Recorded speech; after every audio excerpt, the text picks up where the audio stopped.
Hey everybody, we are going to take a look at the Denon DJ Prime system, which is consisting here of the X1800 mixer and two SC5000M for the motorized versions here.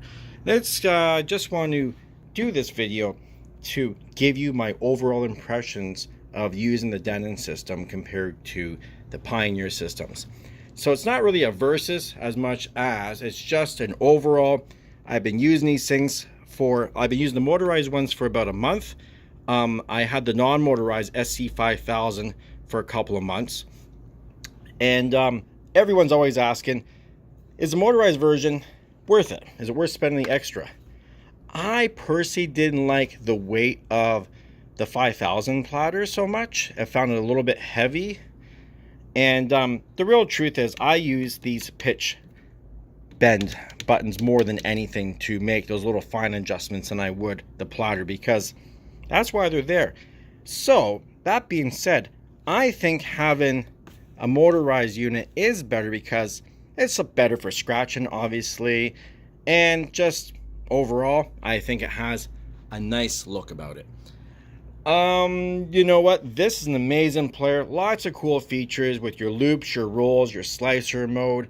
This thing is so customizable, changing the colors of the deck that's playing. So when I turn it up,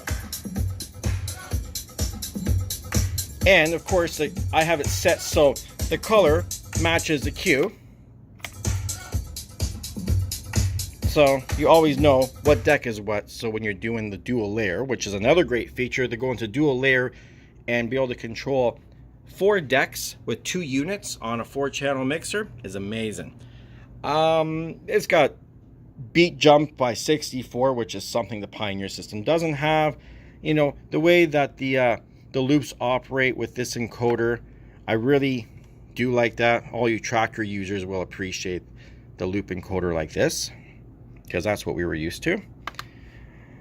Display looks amazing on this thing. You can zoom in, you can zoom out. It's a real high resolution display.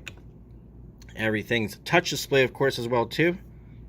Stop, and you can load a track by doing that. You can load a track by just clicking a button too, same as Pioneer.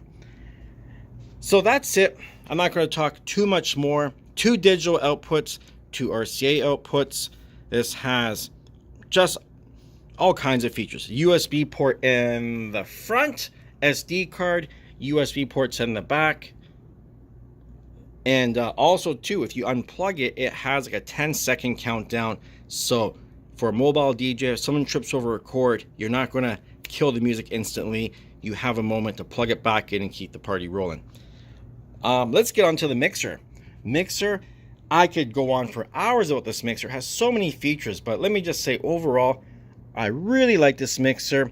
I like the washout effect. The noise is adjustable, but you have to go into a sub menu to adjust it down. And thing is just load it with effects. Here's echoes, delays, hail echo, ping pong trans, flanger, filter, phaser, bit crush, reverb, the roll, the reverse roll, the beat break, the scratch, and then of course send return. And send return, this RMX works really well through the send return on this mixer. The only thing you got to make sure is that you have to have your send return and have your wet dry at max, or you're going to get this phasing kind of sound and issue going on. Touch strip to control different parameters within. So for instance, on your rolls, you can see as I'm going through, I'm selecting just based on the touch strip. EQs are another great thing on this mixer, because you can go into the utility and adjust the crossover point of your low and your high, so you can really fine tune. You can adjust the crossover frequency of your filter, like to adjust your filter and make it either a kill or just a bleed. So it's nice to filter to a kill. I'm just trying to think quickly as we're trying to do this as fast as possible. What are the things I can tell you that makes this mixer so amazing? Build quality is solid. I like that flex fader, feels great. Everything's fully adjustable. Contour of your up faders are adjustable as well too. You got your fader start. the Q mix here. Microphone, you have 2 mic inputs, can adjust the level and adjust the high-low of your microphone. You have also these are the talkovers, so you can do the talkover on the mic. Up here, as you can see, that you have phono. This is another great feature. There's not a whole lot of mixers on the market that have 4 phono inputs. Of course, the Nexus 2 by Pioneer does, but that's another high-end mixer that's super expensive compared to the Denon. And if you don't know, this was, I think, around $2,800 Canadian.